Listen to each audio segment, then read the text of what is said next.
Mhm.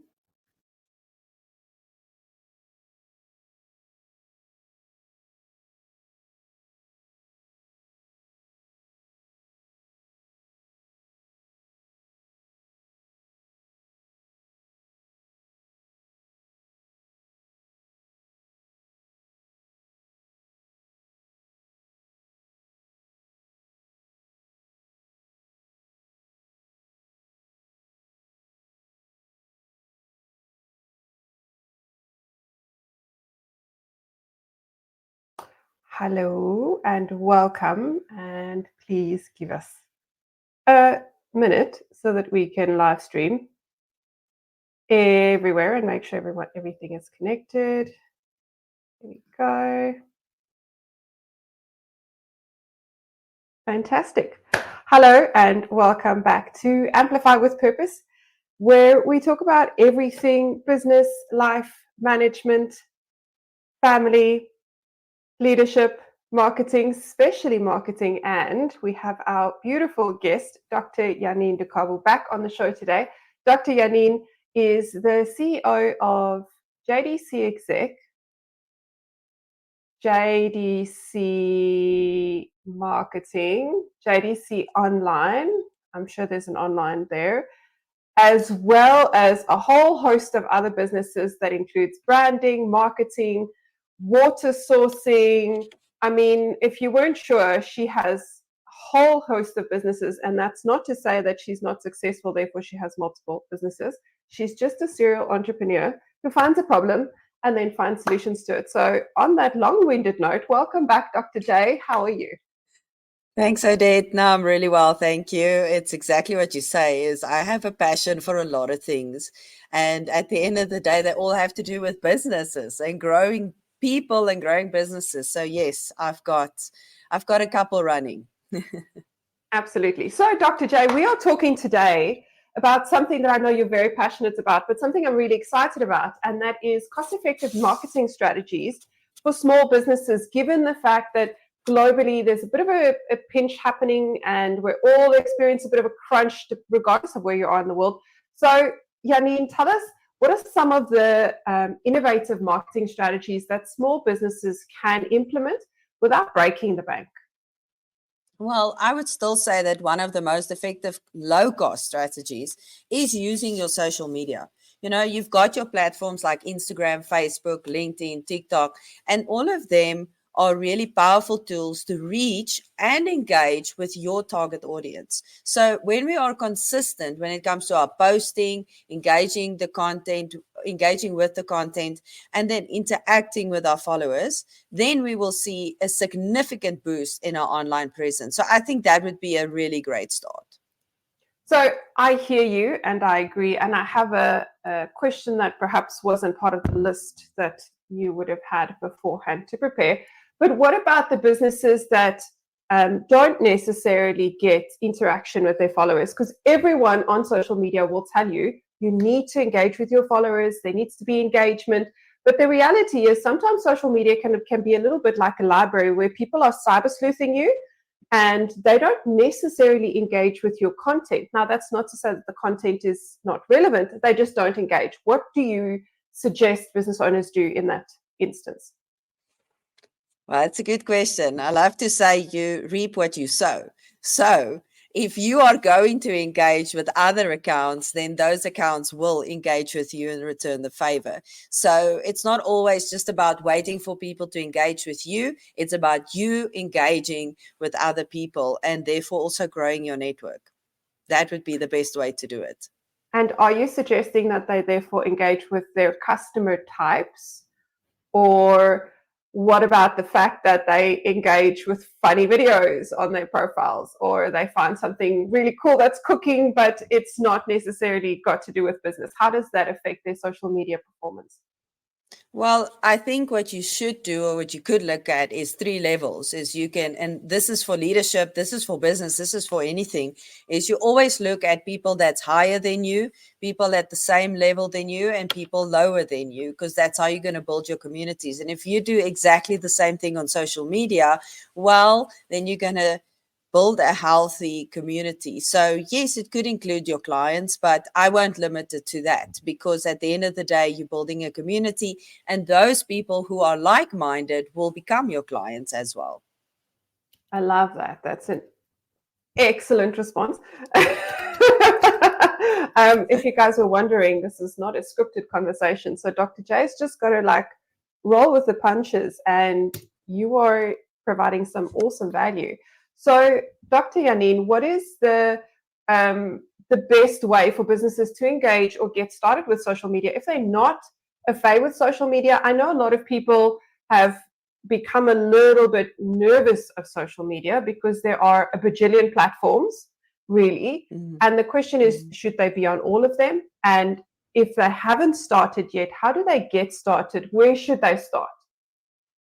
Well, there's two answers to that. Let me start with the first thing. When you get started, I would suggest that you start with a platform that you know your target audience sits on, because there you will get the most engagement, you'll get faster traction.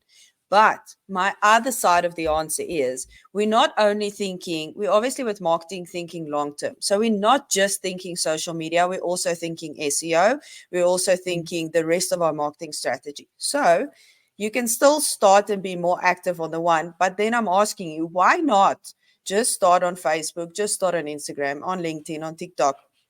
Even if you post the same content over all the channels, the one that is your preferred, for example, say for instance, you say Instagram is the best platform for me, that one will automatically draw more attention and grab more people. But on the SEO side, you are now more active on the web, therefore your profile will grow everywhere. So that's how I would do it. If you feel overwhelmed with all of that, then simply start on the platform that you prefer the most and focus on that, and then move over to the other platforms that will in turn help your SEO and your overall brand. If you like, what, it just makes sense to me to start on all of them, but focus on the one that I want to focus on, and my SEO is growing in the meantime, then great, go for that. It's exactly what you said. There's so many things, but people don't explain why they are doing it. And there's such great tools available. In one of our companies, we do a course, Canva Brilliance, on Learn Social Media, and we're literally teaching people how to use Canva to its full potential in order to do your social marketing or your social media post and your marketing post for you. That is helping people. We have to just, and for a lack of a better word, and not dumbing down anything in marketing, we have to dumb down all the voices and all the things, so it become bite-sized chunks for us in order to manage this, because it's a big thing to manage, Odette. I mean, yourself, it's a full-time job, and you can't be running a business doing all those things. So we have to find means and ways around it. And we've got brilliant tools, exactly. And Canva is one of those. Now, you touched on a really interesting subject, which is use your content and then use it everywhere so that you build social SEO relevance. Now, TikTok is a touchy subject and is very well known as the platform where people sing and dance and do really strange things. And what if you're just not a dancer? What do I do to create content that stands out, but don't have to have me dancing half naked to a really silly song in my kitchen? Well, I'm so glad, because I'm one of those people that's not going to dance, and my team knows that as well. And I'm not going to sing either. But you can even do still posts right now, and they're also doing really well. So you don't have to. Again, you can just the platforms understand people. So they understand not everybody is going to do it. I mean, if you think back on Instagram, which is my favorite, that's just why I speak about it a lot, is with Instagram, we started with still posts, we moved it over to carousels, and now we have also reels like all the others. So they understand. All of them adapt either way at the end of the day. But the one thing I can tell you that, and I kick myself, I will not ever again, because I won't make this mistake again. If there's a new platform, you get onto it and you roll with the punches. You just do what needs to be done, because at the end of the day, most people will move over to that platform, and then you are already there. To get started later on is just so much harder. The one that I think that didn't take off as much as it should have was Threads, but I don't know, mine is just growing. It is just growing. I'm not doing much to it, but it's growing. So again, am I going to not go on there because people are saying it's not that effective? I don't know. I'm thinking long term. I'm thinking SEO. I'm thinking World Wide Web, being everywhere. So for me, if there's a new platform, get onto it and just use it. And what about creating content that stands out? How does business owners identify the right kind of content for their business that's not the same humdrum, here's a static post, the same as everyone else's? Yeah, I think you have to be creative here. And this is where you can bring your own punch. This is where you can really make your brand and your identity stand out. I love user-generated content as an example, where either your customers can share reviews of your products, they can, and we can repost them. They share something from their side. I love user-generated content because it's unique and it's real and it's authentic, right? And then behind the scenes content, people are still very nosy and they want to know what's happening behind the scenes. They want to know what you're doing. So if you show them, you let them in, they're all automatically also you're building relationship, you're building bonds. So behind the scenes content is important. Let them see how you do it. Before we started, I actually took a photo just of the little set I've got in front of me. And I'm like, I need to share this. I need to show people this is what I'm busy with. You're letting them in. And that in turn helps as well. I love tutorials. I love how-tos because it shows of your expertise. So many people are afraid of that. They're scared that I'm giving away my IP. I'm giving away all my stuff. No, you don't. You've got so much more inside of you. You're giving them one thing to show them your expertise. You're showing them that you know what you're talking about. So tutorials and how-tos for me is very important because that's also what's going to show people, hey, this is the guy I want to deal with. I like what they're saying. So tutorials, how to think of behind the scenes, think of user-generated content, and then they're doing what you're doing now. It's live streaming or live videos. That would be great to do because in that way people can connect with you. They can be online. They're literally part of the conversation as we go, and they can ask questions. They can tap into the knowledge that is there at the moment. So yes, do the posts, do the carousels, do the reels, but go out of your way and do some of the stuff that we don't see every single day.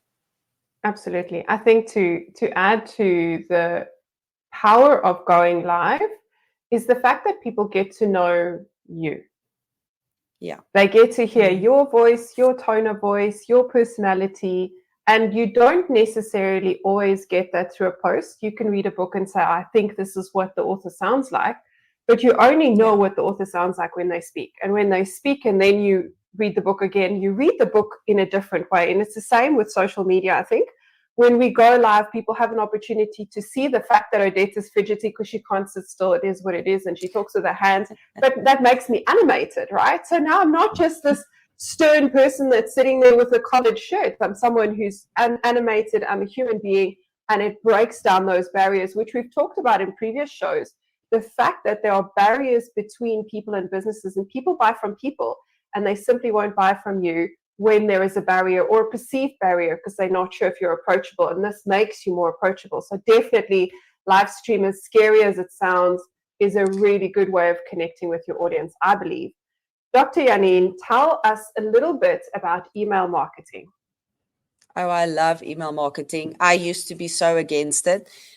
Before I get there, I just wanted to say something about your previous point is we focus so much on B2C, B2B, but what about P2P, which is people to people? People buy from people, exactly to your point. And one of the curriculums I'm busy doing is I wrote one called Marketing Cosmetics. And in that, I speak about your brand voice. And a brand voice is exactly how does your company sound? Live stream gives us that opportunity to actually hear the personality of the company. What is the brand voice? Odette, if you phone me and I pick up the phone, I'm like, hi, Odette, I know it's you. You don't have to tell me. And with live streaming, with reels and those type of content where people can actually hear you, just think about it. They literally getting to know your voice, and you become a person when you start to speak, they're like, oh, hi, Dr. Janine, hi, Odette, they know you. Yes. So it really gives us that opportunity to connect again, P2P, people to people, and it gives us that opportunity to establish the brand and the brand voice as well. Back to email marketing, one of my utmost favorite things, right? Like I said, I didn't believe in email marketing. I thought, by the way, that email marketing is dead and we're not going to use it. But in fact, email marketing has brought in for us as well the most conversions and the most sales compared to social media. And I think you've experienced the same thing. Look, I am a forerunner with social media. I love it and it's the way it should be, but everything has got its place and everything has got its purpose.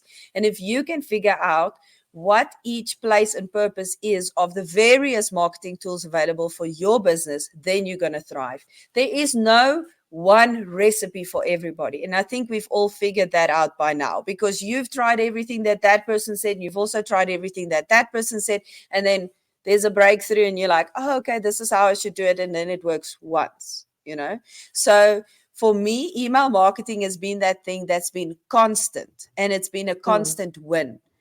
So for me, I love email marketing. The program that we use, and you use it as well, Odette, the Substack. I mean, it's just revolutionary. I love the fact that you can do emails from your emails, obviously, but you can do video, you can do audio, you can do podcasts. There's so much that you can do from one platform. It even got, I want to say, instant messaging. It's also got the platform that you can post it like it's a social media post. So they were so clever. They brought everything, all the social media, all the Instagrams, all the YouTubes. They brought it, MailChimps and all those guys. They brought it into one platform, and that's Substack for you. I love it. You're building communities, which is now aimed towards Web3, where we're going to in the future. I think we're already there. People just don't know what to call it, honestly, because if you think about it, we're building communities, we're automating stuff, we're doing everything of Web3. We just haven't said, oh, okay, this is what you call it.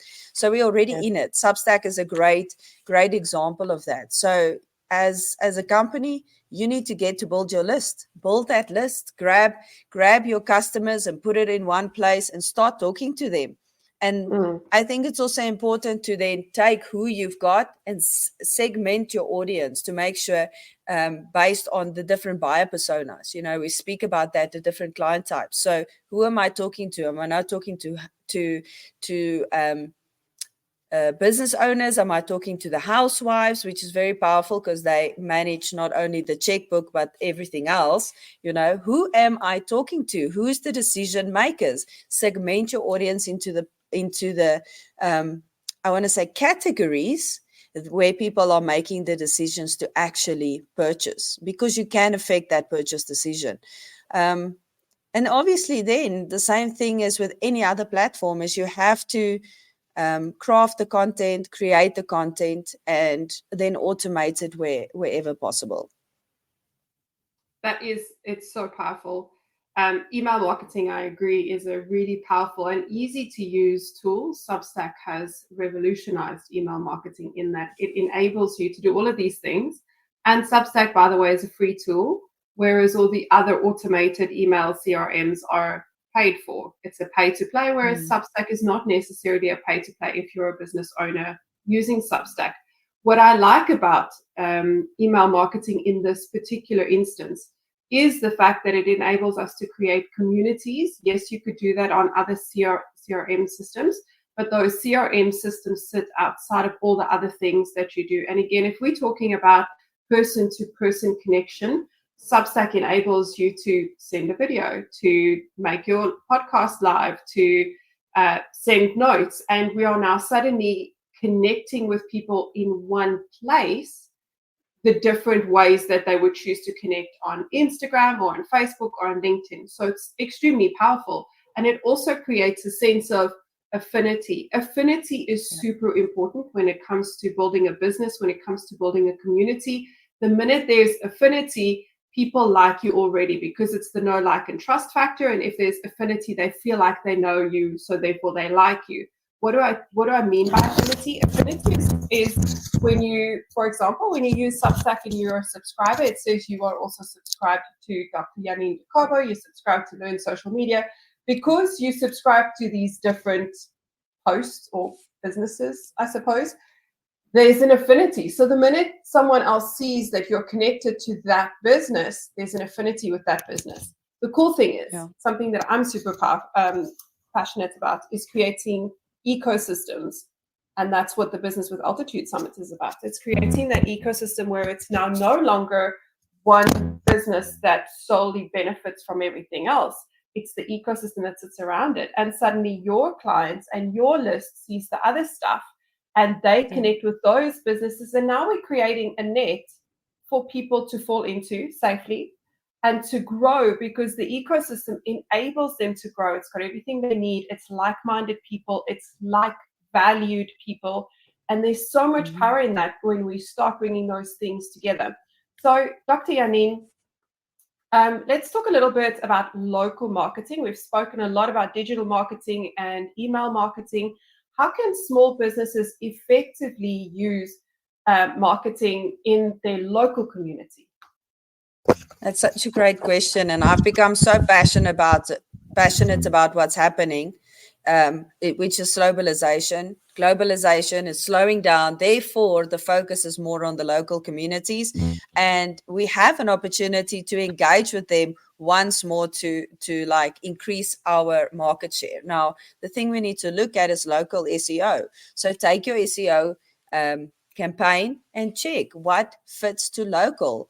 Optimize your website with online listings, obviously, to ensure that your business is listed on Google My Business and other local directories. You know, we've got so many groups, even on Facebook, that is just for your local community. Like, become part of them, interact. Again, what you reap is what you'll sow. Be part of that community so that people can become part of your community.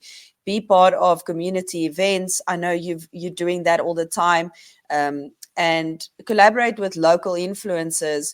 And then I know people are like, but what is like flyers and posters? Yeah, still go for that, because I always say that you have to have traditional marketing, you have to have digital marketing, you have to have Web3 marketing. Each one of them serves a different purpose. Flyers and posters or traditional marketing creates awareness, where digital marketing enhances the reaction. So people find they can just react and they can respond now. And then Web3 builds the communities and automates. So yes, be part of local listings, update your SEO, be part of community events, and then tap back into, because a lot of people left traditional marketing out completely, tap back in traditional marketing, print flyers, print brochures, print cards, and get the word out in your local community. I think what people are missing is the fact that local and traditional marketing is powerful because there's so many people that have exited using it. Yes. Because everyone stopped sending stuff in the mail. Now when you get something in the mail, you're like, oh, this is interesting. It's no longer filled with like 100 million hate mail and spam, and there's like this one flyer. Because you get one flyer, you read the one flyer and you're like, oh, I didn't know there's a local detailing business in my street. I'm going to use them the next time I need my car detailed. So there's so much power in just when everyone zigs, you zag. So this is where the zigzag comes from. If everyone has exited traditional marketing because they believed it was dead, because everything was online, yes, for a time everyone moved online. However, traditional marketing still has its place, like Dr. Janine said, and it's still powerful. And the reason it's more powerful now is because there's just not any noise there. So if you're not already doing traditional marketing and you're not connecting with your local community, I want to encourage you to get back in there, because you will be the only person swimming in a blue ocean, because everyone else is fighting the online social media marketing space, and you get to speak to your customers and they don't have any noise in their space. I think it's a brilliant idea, and I honestly believe it's effective because now you have their full attention. So Dr. Janine, these strategies are incredibly valuable for small business owners. Before we wrap up, do you have any final advice for our listeners on marketing, branding, social media, how to grow their business? I think if I can leave 2 key words with you today, it would be to stay consistent and adaptable. Marketing is an ongoing process. It's very important for you to review your strategies as you go because it's always changing. You have to keep an eye on your analytics because if you make data-driven choices and decisions, you're going to understand how it's working better and your result will be just so much better. I was one of those people that always didn't want to look at the data because I was just going with this passionate on fire, but I realized that I have to make data-driven choices and decisions. So stay consistent, be adaptable. Marketing is an ongoing process. You're not going to stop with this campaign. You're neither going to stop with the next campaign. It might only be campaign 15 that works. And that's why I say, don't stop. It's an ongoing process. Be consistent with what you do and be adaptable at the end of the day. Absolutely. So powerful. So, Dr. Janine, we have a summit coming up in September. Do you want to share with our viewers a little bit about the summit? I can't wait for the summit. Last year's summit was such a great success, and this year will be nothing other than that. So we're going to have myself, Dr. Janine, Odette, and Christo, the expander, we're going to have on the summit for the 3 days. So if you're a small to medium-sized business, welcome, and just grab your tickets. Odette will probably put the links into the notes and into the chats. There we go, so that you can register. We've also got a free webinar coming up that you can also register for to come and see, because maybe you're curious and you're like, what are these people even going to talk about? Well, come and see, join our live webinar, and we'll also give you the lineup of the day. We'll share with you in the webinar. It's not just to tell you about the summit, it's to actually give you tips and things that you can take away and apply in your business. In that webinar, you will put that down, you will be able to start applying. That's the point. Our point and our vision is always to amplify with purpose, exactly like it says, grow businesses, grow the people who runs the businesses. So even with the free webinar, you're going to be gaining so much insight, gaining so much nuggets to run your business. And then, come and join us at the summit. It's really going to change the direction of your business. Absolutely. So, like Dr. Janine said, join us at the free webinar to come find out what this summit is about and what you'll be learning. They share some really interesting things that you have to know to survive in this tumultuous time. And then, of course, there is always a really cool offer for those people who did join the webinar, because why not? We like to be generous. And then for today, we had a very quick conversation, and it really has been really quick, about cost-effective marketing strategies. And I think for me, the biggest takeaway from the conversation with Dr. Janine has been to be everywhere and to pick one, but be consistent. I think if nothing else, consistency is the one thing that's going to get you from where you are to where you want to be, even on the days that you don't feel like it. Even if your stats say, no, it's not working, you tweak and you test, but you stay consistent. You show up and you do the scary thing. So I want to invite you to go and do that one scary thing out of all the things that Dr. Janine has listed today. And let us know in the comments, how did it go? Did you go live? What was the result?